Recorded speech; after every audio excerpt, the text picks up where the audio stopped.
Yes my dear students, एक बार मैं पुनः आप लोगों के सामने खड़ा हूँ और मैं आप लोगों को एक बार फिर कुछ नए आइटम्स बताऊंगा।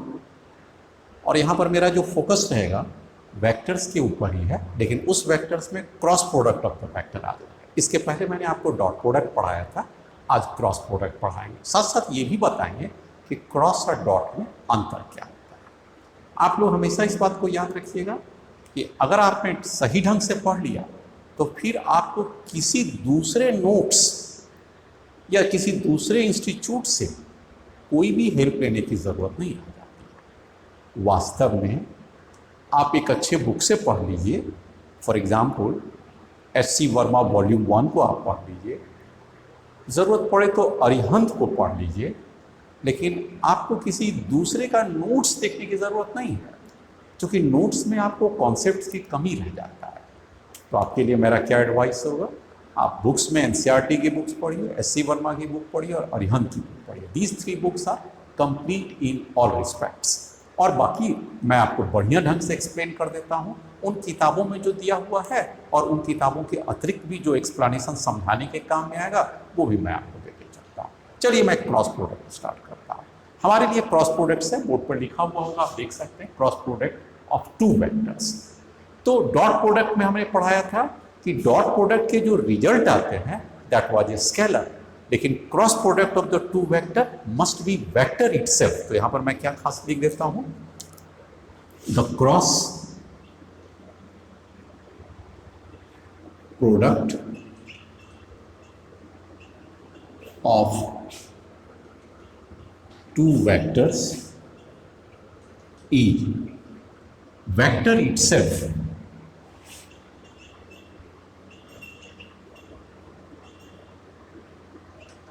that is the main point.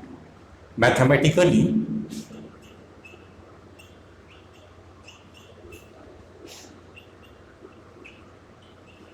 अगर मैंने कभी आपको दिया A cross B, this must be equal to A B sine theta and N cap. इसे लोग ऐसे भी लिख सकता है विदाउट एनी डाउट, ए आप वेक्टर फॉर्म में दीजिए और इसे मॉड के बीच में दीजिए। This is A B vector mod and of course sine theta and N cap. इसको हम लोग कैसे डिफाइन करेंगे, अब ये फॉर्मेट में आता है। यहां क्या क्या दिया हुआ है, where A and B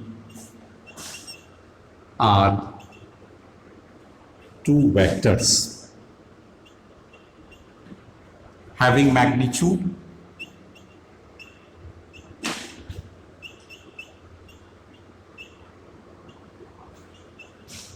A or A and B or B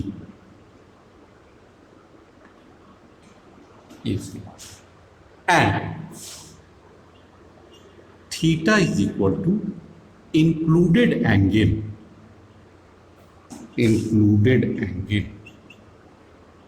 that is theta less than 180 degree. For example मैं आपको इससे बेहतर ढंग से यहां पर this is the vectors A, आप इसको ऐसे कर लीजिए, this is the vector A and this is the vector B, 2 vector हो गए। नाउ दिस आई से द इंक्लूडेड एंगल, जहां से 2 वेक्टर, ये दोनों वेक्टर का टेल है और इसका भी टेल है। जो टेल और टेल दोनों वेक्टर कोसाइड करते हैं, वहां पर जो शॉर्टर एंगल है, एक और एंगल कौन सा हो जाएगा, ये एंगल को, इस एंगल को हम लोग कहेंगे 360 minus theta. But you do not have to consider this angle, आपको क्या लेना है, angle which is a less than 180 degree, shorter angle लेना है। ओके हो गया। और अगर 180 या मैक्सिमम पर जा सकते हैं तो इक्वल टू 180 डिग्री, जबकि ये पैरेलल या एंटी पैरेलल होगा। तो दैट इज द फॉर्मेट। यहाँ पर A और B 2 वेक्टर्स है, दोनों के बीच की included angle theta which less than equal to 180 degree अगर है तो The cross product of the two vector is the product of the magnitude of the two vector and the sine of the angle between the two. And the direction of the resultant vector is such that it is perpendicular to both. Both का मतलब क्या हो गया? It is perpendicular to A as well as B. तो यहाँ पर एक आपके सामने एक और भी देखता है n. What is n? This is called unit normal vector. इसको हम लोग क्या पढ़ते हैं? इसको पढ़ते हैं एन कैप. एन कैप मतलब unit normal vector which is perpendicular to both. Both का मतलब क्या हो गया? ये जो रिजल्ट आएगा ए बी साइन थीटा का जो प्रोडक्ट का रिजल्ट आएगा वो दोनों पर परपेंडिकुलर हो जाएगा, ए और बी.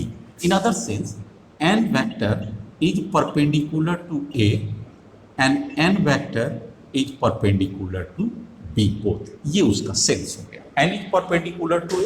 अगर n यूनिट वेक्टर भी लिखते हैं तो यहाँ पर बेटर यूनिट वेक्टर ही दीजिए. n unit vector is perpendicular to A and n unit vector is perpendicular to B. ये इसकी वैल्यू है. अब इसके डेफिनेशंस को कैसे लिखेंगे वो भी बता. Next,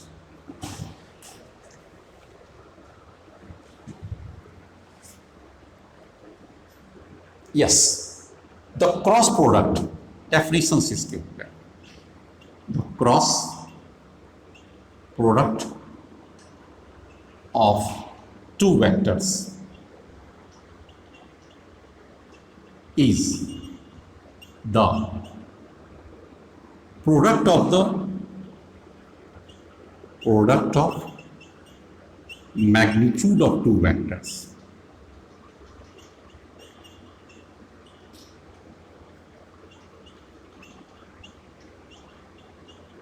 and sine of their included angle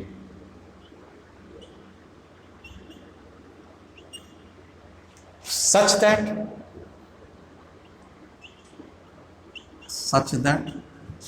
resultant vector is perpendicular to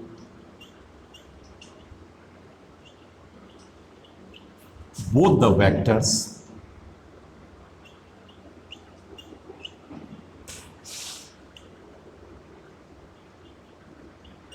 A and B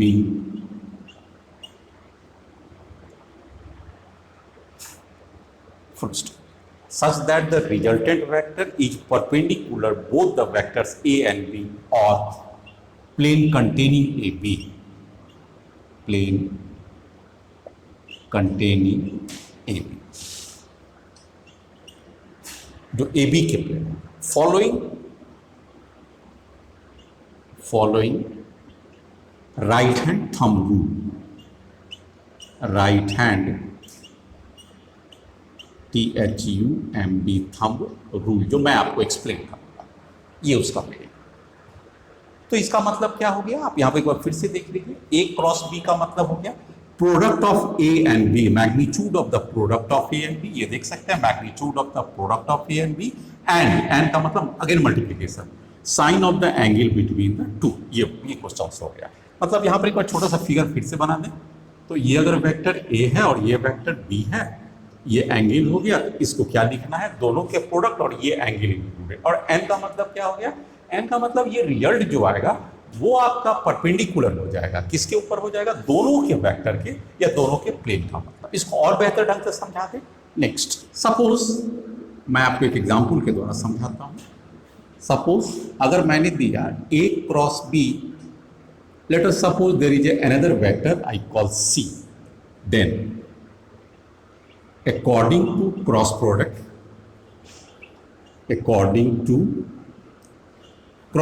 rule,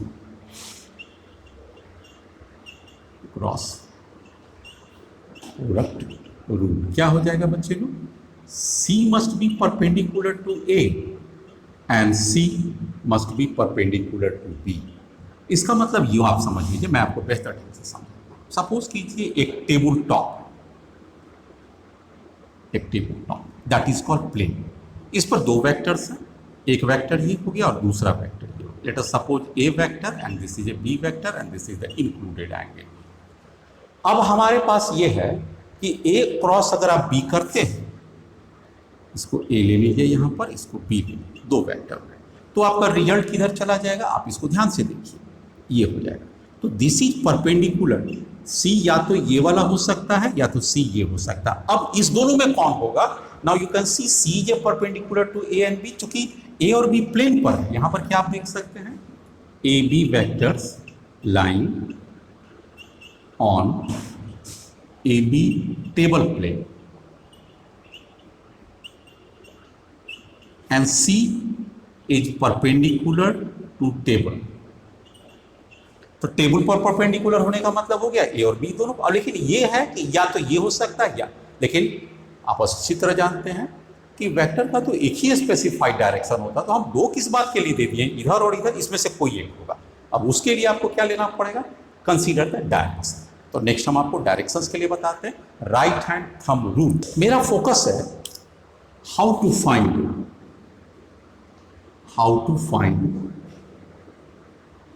the direction of resultant cross product।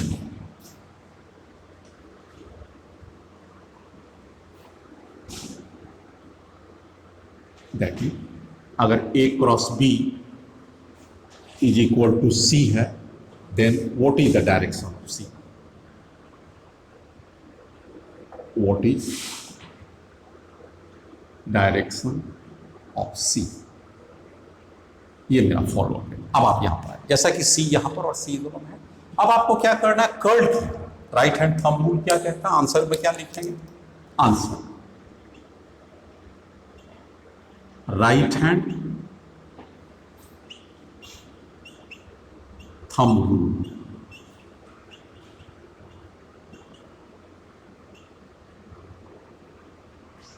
क्या कहता है, curl from the right hand, from the right, दाहिना हाथ, from the right hand, curl मतलब मोड़िए, the first vector on to second vector and stretched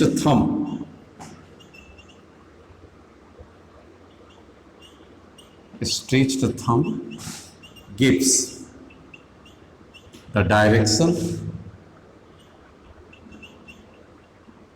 of result vector या resultant vector। यहां पर फिगर पर आ जाइए, आप देखिए A है और ये B है, आप A को कीजिएगा कर्ल करके ले जाइए B पर, तो आपका अंगूठा किधर चला जाता है, इस साइड। जब हम इसे इस साइड से जब इसे कर्ल कर रहे हैं इन ए डायरेक्शन ऑफ, इस साइड देखिए आपके पास जा रहा है, क्लॉकवाइज डायरेक्शन जा रहा है, तो ये किस साइड जाता हुआ, सी का। तो ये डायरेक्शन गलत हो गया, इसकी स्पेसिफाइड कौन सा डायरेक्शन हो गया, सी हो गया। एक बार बेहतर ढंग से और समझ लीजिए, देखिए दो वेक्टर आपको देते हैं, ए क्रॉस बी का आप ले लीजिए, एंगल थीटा। जैसे ही ए क्रॉस बी को लेते हैं, तो अब इसके पर प्लेन के, तो या तो ये होगा या तो ये होगा। कैसे करेंगे, आप कर्ल कीजिए ए को बी के तरफ, देखिए अंगूठा किधर चला गया, ए से बी को करेंगे, मतलब ये इस साइड है और दूसरा इस साइड, हमें इस तरफ ले जाना ए को बी से। तो आपका जैसे ही ए को बी की ओर ले जाते हैं, तो this is the direction of C vector. लेकिन ये कौन सा सी हो जाएगा, this C is equal to A cross B. अब आ जाइए, अगर आप बी क्रॉस ए जाते हैं तो क्या हो जाता है, B cross A, B cross A. अगर बी से ए के तरफ में जाएंगे तो कर्ल कीजिए, बी से लपेटते हुए हाथ को ए तरफ ले जाइए, जैसे ले जाते हैं अंगूठा नीचे की ओर आता है, तो जैसे ही आप इसे इस साइड करते हैं तो ये सी आ जाता है। ये सी क्या देता है, बी क्रॉस सी। तो इस दोनों में आपने क्या देखा खासियत, कि A cross B is negative of B cross A, और इसका मतलब क्या हो गया, दे आर एंटी पैरेलल। तो ये बेहतर ढंग है आपको डायरेक्शन निकालने के लिए। करेक्ट हो गया। नेक्स्ट, उसी कंटिन्यूटी में अगर कभी आपके पास ये आ जाए ए क्रॉस बी और इसका मॉड आ जाएगा, तब आपका आंसर क्या आ जाएगा? Modulus of cross product vector is equal to first vector, second vector and sine of theta and no need to put unit normal vector, that is called A cross B. Clear cut आ गया? ये क्या हो गया? Modulus of A cross B, modulus of A cross B and it is a scalar. यहां पर ये वाला जो टर्म आ गया स्केलर, क्योंकि आप देख सकते हैं उसमें वेक्टर नहीं है, वैसे भी मॉड में डायरेक्शन नहीं आता है। नेक्स्ट, अब आपके सामने है मल्टीप्लीकेशन ऑफ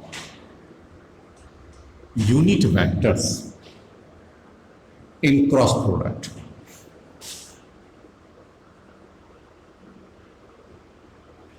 इसमें आपको कैसे लेंगे? तो आपको इस तरह से आप बना लीजिएगा। पहले आप एक सर्कल बना लीजिए इस तरह से, मेरे हिसाब से आपके लिए बेस्ट रहेगा। एंटी क्लॉकवाइज जाइए, ये आपके पास आई हो गया, इधर चले जाइए, इस दिशा में जे ले लीजिए यूनिट वेक्टर, और ये वाला आपके पास आ जाइए लास्टली के। आप देख सकते हैं मेरे हाथ के कर्ल की दिशा में ये आई हो गया, ये जे हो गया और ये के हो गया। कर्ल की दिशा में एक सर्कल बना लीजिए। अब आइए आपके पास, what is the I cross I? पहले इसको चेक कीजिए क्या होगा। आई क्या है? Unit vector along X direction. इसकी कोशिश में क्या होता है? Magnitude of I. रूल्स के मुताबिक क्या हो जाएगा? फर्स्ट वेक्टर का सेकंड वेक्टर का मैग्नीट्यूड, और दूसरा क्या होता है? Sine of included angle and unit normal vector. ये अपना फॉर्मूला आई क्रॉस आई के हिसाब से। यहां पर क्या हो गया? 1, ये भी क्या हो गया? 1। अब ये देखिए साइन थीटा, यहाँ आई क्रॉस आई का मतलब थीटा का वैल्यू कितना हो जाएगा इसमें? 0 डिग्री, क्योंकि आई और आई का मतलब एक्स और एक्स डिग्री के, एक्स और एक्स एक्सिस के बीच में एंगल क्या होगा? 0, और साइन 0 का वैल्यू 0 होता है, इसका मतलब ये वैल्यू क्या हो गया? 0। तो एक फॉर्मूलाज आपके पास आ गया, I cross I equal to 0।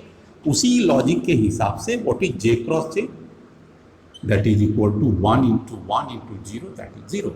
उसी तरह से के क्रॉस के भी कितना आ जाएगा? सेम चीज के लिए 1 इंटू 1, और के जेड और जेड डायरेक्शन के बीच में sine 0 equal to 0, sorry that is 0 and this is, ये वैल्यूज आपके पास आ गए। अब डिफरेंट में क्या आ सकता है ये चेक कीजिए, इस बात को ध्यान दीजिएगा। आई क्रॉस जे, दो वेक्टर है, यूनिट वेक्टर है आई और J, they are perpendicular to each other, angle कितना है? 90 डिग्री है। तो यहां पर क्या हो जाएगा? पहला के लिए आई के लिए 1, दूसरा जे के लिए भी unit vector 1, and what is the angle included? Sine 90 degree. And what is the angle I और जे दोनों पर परपेंडिकुलर हो, वो कौन सा आएगा? के मतलब ये x है और ये y है, तो वह कौन सा एक्सिस होगा जो दोनों x और y पर परपेंडिकुलर होगा? z एक्सिस होगा। z एक्सिस को k कहते हैं। k में कौन? पॉजिटिव या निगेटिव? तो यहां से जब i और j में अगर आपका एंटी क्लॉकवाइज को फॉलो करता है तो आप k पे चले जाइएगा, तो इसका आंसर आ जाएगा k वेक्टर। इसलिए फाइनल आंसर क्या आ गया? k। तो अब आपके पास एक रूल क्या बन गया? i क्रॉस j जब भी वेक्टर मल्टीप्लाई होगा तो k आ जाएगा। अब दूसरा लीजिए, j क्रॉस k का क्या आ जाएगा? कभी भी आप j और k को क्रॉस करते हैं, j का मतलब unit vector along y direction, k का मतलब unit vector along z direction, उसका रिजल्ट क्या आ जाएगा? j और k दोनों 1 1 है, तो 1 1 तो रहेगा ही, और एक साइन 90 भी तो होगा ही, लेकिन डायरेक्शन क्या आ जाएगा? j और k के बाद, j और k के बाद क्या आता है? i, और चूंकि उसी एंटी क्लॉकवाइज को फॉलो कर रहा है इसलिए i पॉजिटिव हो जाएगा। इसलिए फाइनल आंसर क्या हो जाएगा? j cross k is equal to i। इसे रूल को याद रखिएगा, एक रूल ये हो गया आई जे इक्वल टू के, और दूसरा रूल हो गया जे के इज इक्वल टू आई, और तीसरा ले लीजिए के और आई का वैल्यू क्या हो जाएगा? के क्रॉस आई लेंगे, उसी रूल के मुताबिक क्या हो जाएगा? जे हो जाएगा, यूनिट वेक्टर। चेक कीजिए, एंटी क्लॉकवाइज में आ गया। और उसका अगर रिवर्स में चले जाइए, जैसे आई क्रॉस के में आ जाइए, आई क्रॉस के में, तो जे तो होना ही होना, वह वेक्टर जो दोनों पर परपेंडिकुलर हो तो यूनिट वेक्टर जे होगा ही। लेकिन यहां पर जरा चेक कीजिए कौन सा डायरेक्शन ले लिया? आई क्रॉस के, मतलब आपके क्लॉकवाइज में जा रहे हैं, क्लॉकवाइज में। तो जैसे ही क्लॉकवाइज में जाएंगे निगेटिव ले लीजिएगा। उसी तरह से के क्रॉस जे का वैल्यू क्या हो जाएगा बच्चे लोग? के क्रॉस जे, के और जे है तो आई तो होगा, लेकिन वो माइनस आई हो जाएगा। चेक कीजिए, के और जे एंटी क्लॉकवाइज, इस एरो के अगेंस्ट में घूम रहा है, माइनस आई। और उसी तरह जे क्रॉस आई क्या हो जाएगा? जे क्रॉस आई लीजिएगा आप, यहाँ पर से आइए, जे क्रॉस आई आप क्लॉकवाइज डायरेक्शन में घूम रहे हैं, अपोजिट टू एंटी क्लॉकवाइज, तो यहाँ पर भी क्या हो जाएगा? माइनस के डायरेक्शन। तो 3 ये फॉर्मूला 3 यहाँ का फॉर्मूला और 3 यहाँ का, तीनों का 9 टेबल्स में अंदर आ जाता है। आपको इसमें बहुत जरूरत पड़ेगा जब आप क्रॉस प्रोडक्ट का एप्लीकेशन में जाते हैं। नेक्स्ट, अब आपके पास आता है geometrical meaning of the cross product. ये भी क्वेश्चन बहुत आएगा, geometrical meaning of cross product. Application है इसका जो हम लोग बहुत ज्यादा यूज करते हैं फिजिक्स में। ज्योमेट्रिकल मीनिंग का मतलब क्या होगा, ध्यान से समझिए। मैं 2 वेक्टर देता हूं, पहला बात समझिए। Let us suppose this is A vector as usual and I call this to be the B vector and the included angle theta. हो गया ना। अब आप एक काम कीजिए, इसको मिला दीजिए। अगर मैं कभी पूछूं कि what is the area of this triangle, किसके 2 जो वेक्टर दिया हुआ है उस वेक्टर को अगर हम क्लोज कर दें तो दे फॉर्म ए ट्रायंगल, तो उसका एरिया क्या आएगा, तो अकॉर्डिंग टू द रूल। अब यहां पर आ जाएंगे, ड्रॉप ए परपेंडिकुलर। ध्यान से देखिए, इस ट्रायंगल पर ये 90 डिग्री है। अगर इसका नाम ले लीजिए स्मॉल ए, इसका नाम बी ले लीजिए, इसका नाम सी और डी, तो एरिया ऑफ ए ट्रायंगल कितना हो जाएगा आप लोग जरा बताइए तो। What is the area of a triangle? Simple होता है half into base into perpendicular. तो बेस इस ट्रायंगल का कितना है, पूरा ए वेक्टर, ए वेक्टर हो गया। और इसका परपेंडिकुलर कितना, आप ये वाला लेते हैं तो ये हो जाएगा बी कॉस थीटा और ये हो जाएगा बी साइन थीटा। तो this is B sine theta. This is the area of a triangle. Geometrical check कर लीजिए, इसका ट्रायंगल का बेस का कितना वेक्टर का मैग्नीट्यूड है, ए। वेक्टर ए है लेकिन इसकी मॉडुलस कितना हो जाएगा, दैट इज इक्वल टू ए। इसलिए हमने इसके मॉडुलस को लेना ना एरिया में, तो इसके साइज को लेंगे, that is a modulus, modulus A हो गया। ट्रायंगल के प्रॉपर्टीज के मुताबिक हाफ लेंगे, ए बी साइन थीटा। क्या आपने समझा? Sine theta B sine theta कहां से आ गया, अरे भाई ये बी है और ये ट्रायंगल है और ये थीटा है, तो ये बेस हो जाएगा बी कॉस थीटा और परपेंडिकुलर हो जाएगा बी साइन थीटा। और किसी भी एरिया ऑफ ए ट्रायंगल का क्या होता है, हाफ बेस इंटू एल्टीट्यूड। ये आप जानते हैं, इससे आ जाइए। नाउ हाफ को रहने दीजिए, और ए बी साइन थीटा का मतलब क्या होता है, ए क्रॉस बी। इसका मतलब हो गया एरिया ऑफ ट्रायंगल। तो आपने एक बात को ध्यान दिया कि what is the meaning of A cross B. A cross B का अगर आप हाफ ले लेते हैं तो it is equal to area of the triangle formed by 2 vector.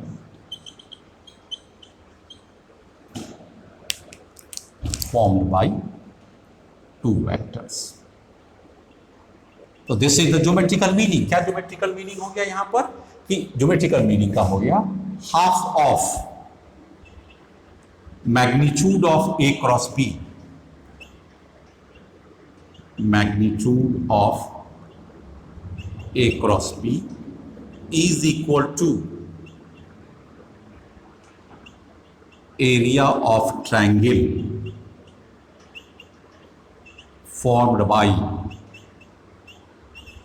2 vectors A and B. तो क्लियर कट आ गया। जब भी आपको एरिया ऑफ ए ट्रायंगल निकालना और जब 2 साइड्स के वेक्टर दिए हैं तो आप क्या कीजिएगा, ए क्रॉस बी का मॉड ले लीजिए, उसका हाफ कर दीजिएगा। न्यूमेरिकल में मैं यूज करूंगा। नेक्स्ट, सेकंड ज्योमेट्रिकल इंटरप्रिटेशन देखिए। सेकंड क्या कहता है कि आपके पास 2 वेक्टर्स हैं ए एंड बी। इस 2 वेक्टर से आप पैरेललोग्राम बना लें, मतलब इस ए वेक्टर के जगह पर यहां दीजिए और इस बी वेक्टर के जगह। Now they form parallelogram formed by 2 vector.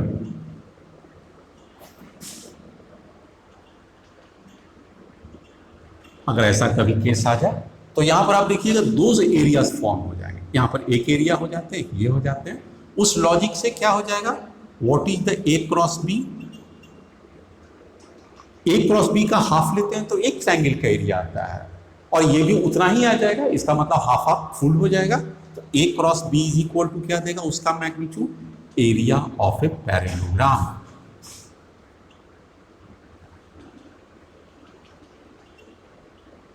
That is. तो कभी भी दो वेक्टर अगर दिया हुआ है और दो वेक्टर के कोरस्पॉन्डिंग अगर पैरेललोग्राम बनते हैं तो उसकी एरिया हो जाएगा ए क्रॉस बी। हाफ नहीं लेना इसमें, पूरा के पूरा ए क्रॉस बी। नेक्स्ट, तीसरा ज्योमेट्रिकल इंटरप्रिटेशन इस सेंस में आ सकता है, वो भी देख लीजिए कि दो वेक्टर्स आपके पास दिए रहे और उससे पैरेललोग्राम बने, जैसा कि मैंने अभी बनाया था। ये ए के बराबर हो जाएगा और ये बी है। This is parallelogram. Now let us suppose this is the diagonal 1 and this is the diagonal 2। तो दो डायगोनल्स हो गए आपके पास, एक डायगोनल। तो यहां पर क्या हो गया, what is D1? D1 is the diagonal vector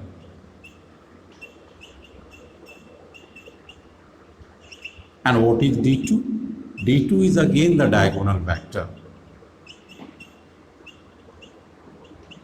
दोनों डायगोनल। तो फिर इसकी एरिया ऑफ ए पैरेललोग्राम कितना हो जाएगा?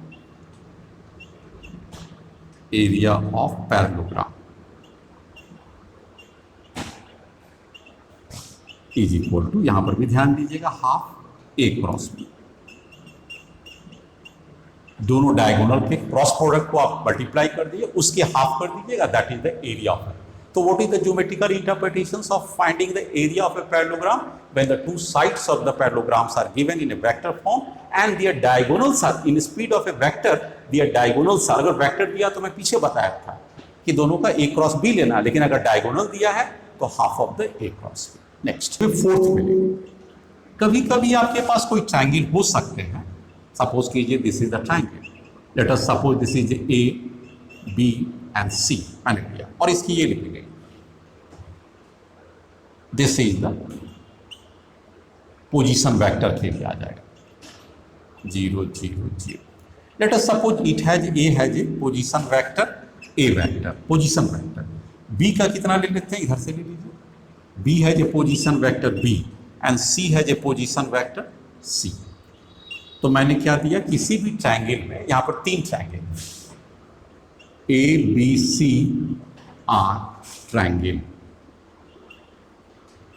whose apex have position vectors A, B and C। उस तीनों पॉइंट का A, B and C are the position vector, then geometrically area of the triangle is equal to A cross B,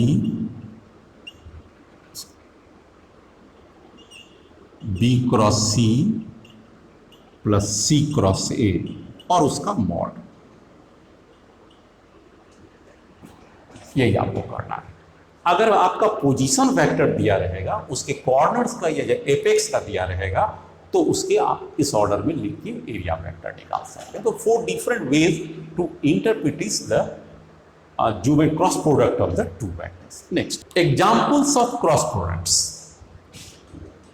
परीक्षा में आपसे ये भी पूछ सकता है किस किस केस में हम एग्जांपल्स लिखते हैं जहां पर क्रॉस प्रोडक्ट का यूज करते हैं। एग्जांपल्स ऑफ क्रॉस प्रोडक्ट, और कैसे समझेंगे कि हमारा क्रॉस में जाना है या डॉट में जाना है, इसके लिए आपको आर्ग्यूमेंट बता देते हैं। अगर किसी दो वेक्टर को मल्टीप्लाई करने के बाद अगर उसका रिजल्ट का जो क्वांटिटी फिजिकल आएगा वो भी अगर वेक्टर है तो आप क्रॉस प्रोडक्ट कीजिएगा। जैसे आप टॉर्क निकालने में एक पोजीशन वेक्टर और एक फोर्स वेक्टर का मल्टीप्लिकेशन करते हैं और torque itself is A vector, तो क्रॉस प्रोडक्ट करेंगे। लेकिन उसी जगह पर एक बार डिस्टेंस और फोर्स को जब मल्टीप्लाई करते हैं तो वर्क डन आता है विच इज ए स्केलर, तब वहां पर आपका जैसे समझ लीजिएगा वर्क डन स्केलर आ गया है तो डॉट प्रोडक्ट यूज कीजिएगा। देखिए ध्यान से, डिस्टेंस और फोर्स वहां भी है और डिस्टेंस और फोर्स यहां भी है। एक जगह डिस्टेंस और फोर्स को लेते हैं तो वर्क डन आता है जो कि स्केलर क्वांटिटी है, डॉट प्रोडक्ट यूज करते हैं। एक जगह डिस्प्लेसमेंट, वही डिस्टेंस का डिस्प्लेसमेंट है और फोर्स है, वो उसकी प्रोडक्ट वेक्टर क्वांटिटी आता है, उसका नाम टॉर्क है, इसलिए वहां पर क्रॉस प्रोडक्ट करता है। तो एग्जांपल्स के तौर पर ले लीजिए कौन कौन से बेहतर एग्जांपल है। Number 1 torque. टॉर्क का एग्जांपल टाउ से लेते हैं और torque is equal to that is R cross F. ये आपका टॉर्क के लिए टाउ है। आर क्या है यहाँ पर? पोजीशन वेक्टर है। ये मैं आपको एग्जांपल दे के बताऊंगा सबका।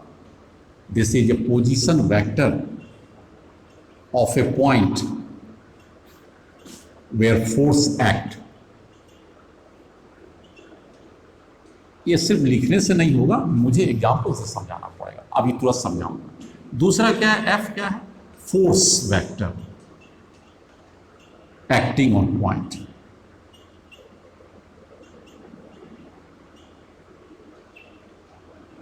तो दोनों वेक्टर हो गया और ये हो गया टॉर्क हो गया। दूसरा एग्जांपल के तौर पर ले लीजिए एंगुलर मोमेंटम। एंगुलर मोमेंटम, इसके लिए हम लोग क्या लेते हैं? Symbol capital L. L equal to क्या हो जाएगा? एम आर क्रॉस भी।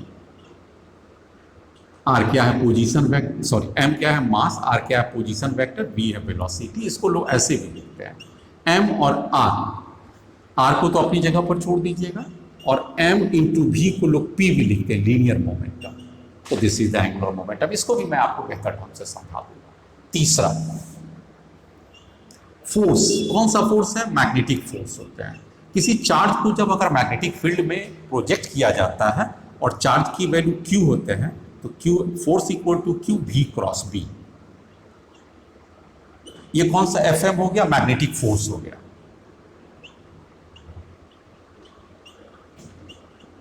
This is the magnetic force.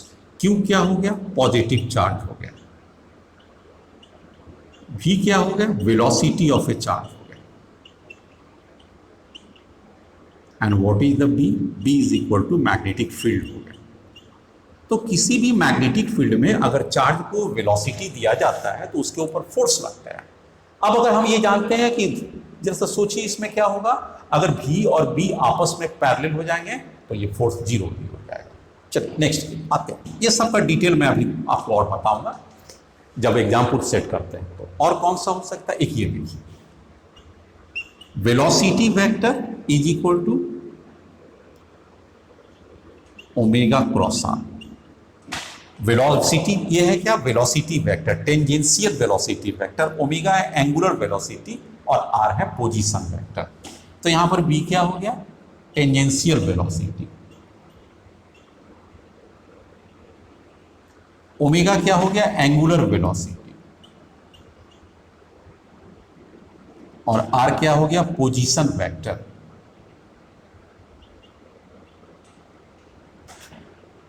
तो ये भी आ जाएगा। और कोई एग्जांपल? यस, और भी एग्जांपल है, बहुत सारे एग्जांपल हैं, लेकिन हम लोग फंडामेंटल पढ़ ही रहते हैं। I L cross B. ये क्या कहता है? अगर किसी तार से करंट आई फ्लो करता है, तार का डिस्प्लेसमेंट एल है या लेंथ वेक्टर एल है, और वो बी मैग्नेटिक फील्ड में है, तो उस पर मैग्नेटिक फोर्स लगता है। मतलब एक बार मैं फिर बोल के ही सुना देता हूं, आप लोग लिख लीजिएगा। F M equal to magnetic force. I is the current through the wire, wire has a length L and B is the magnetic field. मतलब किसी करंट कैरिंग वायर को अगर मैग्नेटिक फील्ड में रखता है तो उस पर मैग्नेटिक फोर्स होता है। और वह मैग्नेटिक फोर्स कितने होते हैं? इस रूल्स को फॉलो करता है। चलिए आगे भी मैं बहुत सारे एग्जाम्पल्स आपको देता रहूंगा, अभी मैं बेसिक पर आ जाता हूं। नेक्स्ट, अब एक क्वेश्चन यहां पर आता है, find the conditions when two vectors are parallel। वह कौन सा कंडीशंस है जहां पर दो वेक्टर पैरेलल होते हैं? चलिए माना कि दो वेक्टर क्या है? ए और बी। आंसर क्या है? Let the two vectors are A and B.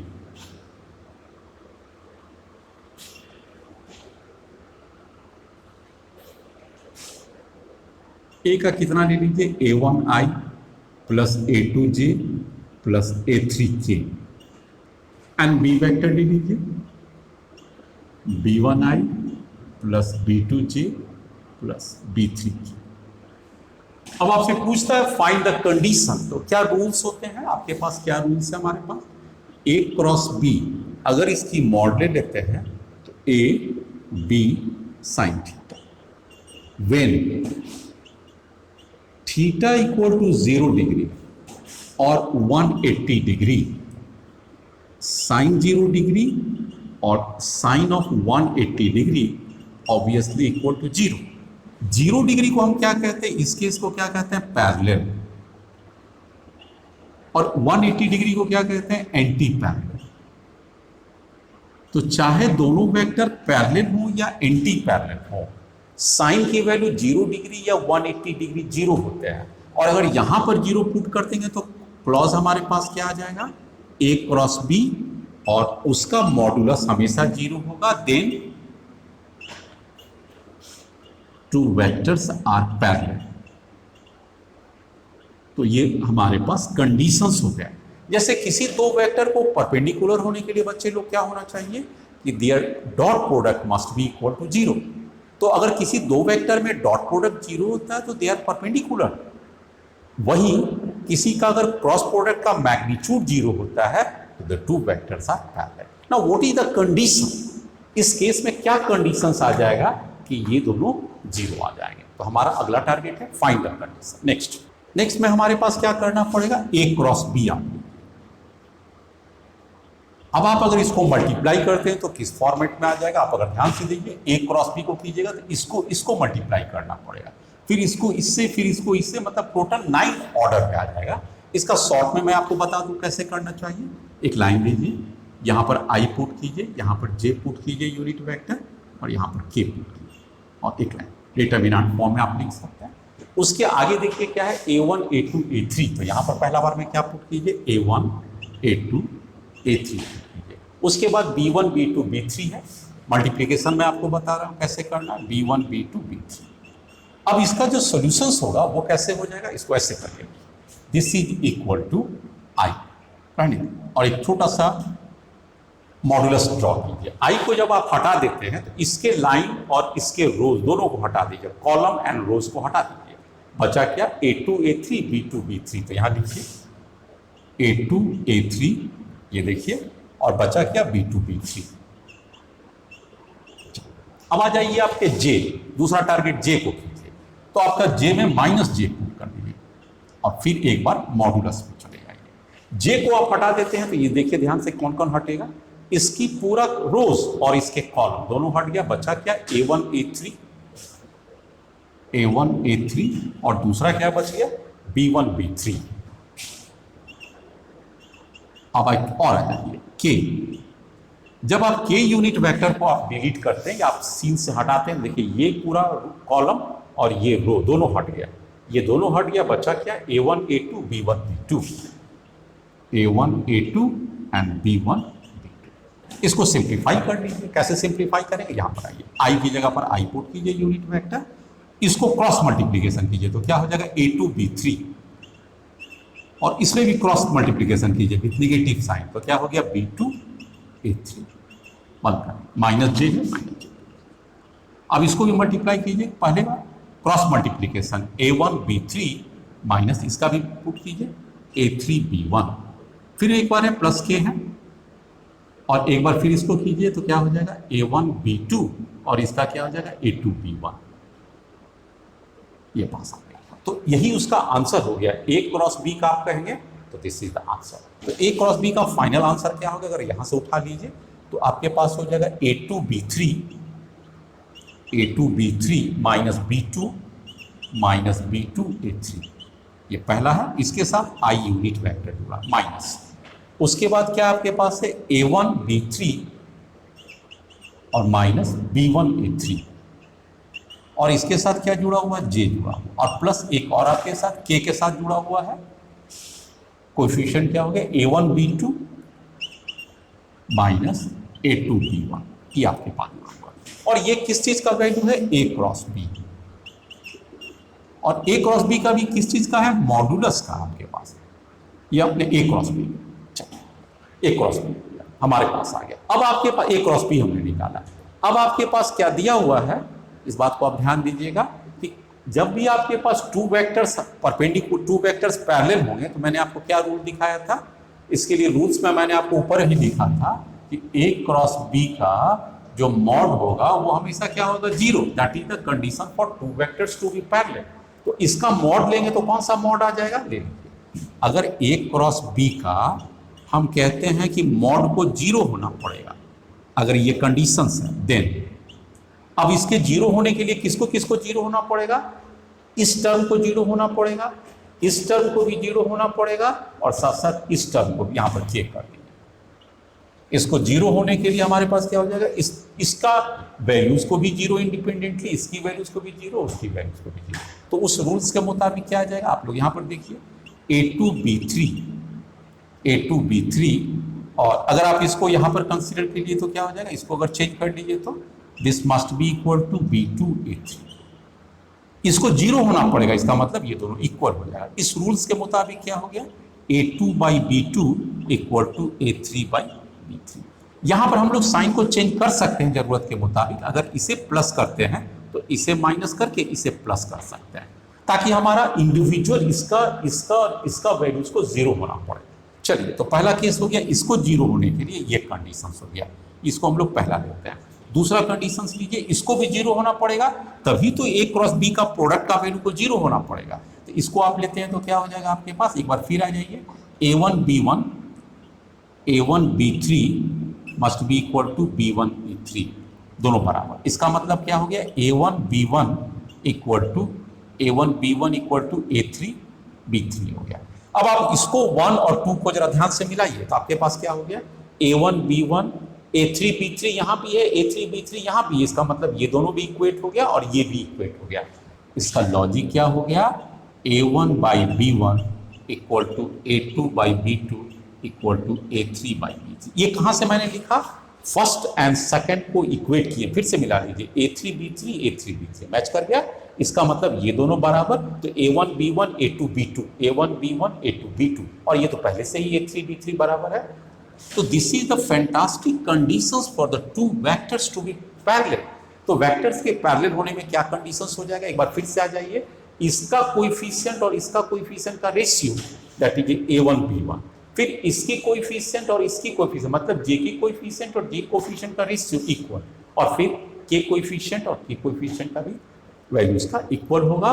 तो हम कह सकते हैं this two vectors are parallel. For the two vectors to be parallel, conditions क्या हो गया, the mod of A cross B must be zero और the ratio of their coefficient must be equal. Next, एक छोटा सा example देख लीजिए, इसका आप बेहतर ढंग से समझ सकते हैं। मैं आपको एक एग्जाम्पल देता हूं, A is equal to 2i minus mj plus 1k and B is equal to 1i plus 3j minus nk, दो वेक्टर। इसमें मैं आपसे पूछता हूं, क्वेश्चन बनाइए, क्या मैं आपसे पूछूं, find the value of m and n so that they are parallel to each other।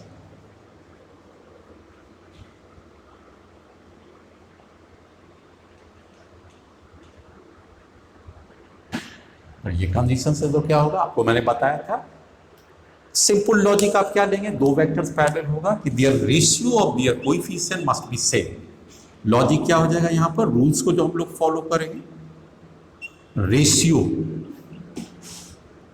Of coefficients